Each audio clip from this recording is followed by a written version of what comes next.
I think Russia has a voice in the world. It has a seat on the UN Security Council. I think it's clear that Chairman Kim is looking for new partners after the perceived failure of the meeting with Donald Trump we had back in February. So, yeah, I think the idea here is to get a voice of support in the world. As you say, Putin trying to muscle in on the action, really, talking about six-party talks rather than this kind of bilateral relationship that has been developing or not developing between Donald Trump and Chairman Kim.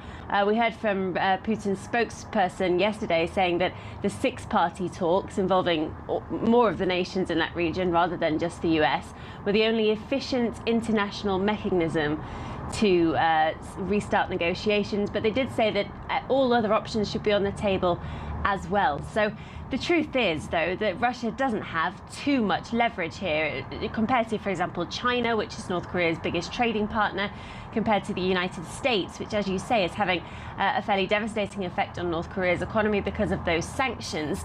So I think really this meeting is less about thrashing out a deal or coming to any big conclusions, more about building a personal relationship between these two leaders. It's the first time they've ever met, despite these two countries having a long history, being good neighbours to each other. So I think it's about beginning to build that personal relationship and then perhaps teaming up against the rest of the world. Yeah, how might China see Vladimir Putin's involvement here? During the Cold War, Russia and North Korea had this ideological similarity, and there was also a strategic reason for them being close. But China still has that, while Russia probably doesn't. Yes, well, Russia and China also have been slowly building a much closer relationship over the last few years, particularly as both have less good relations with the United States. I think China has been broadly supportive of this. The Foreign Ministry spokesperson there, Liu Kang, said that they hoped it would build towards a political settlement.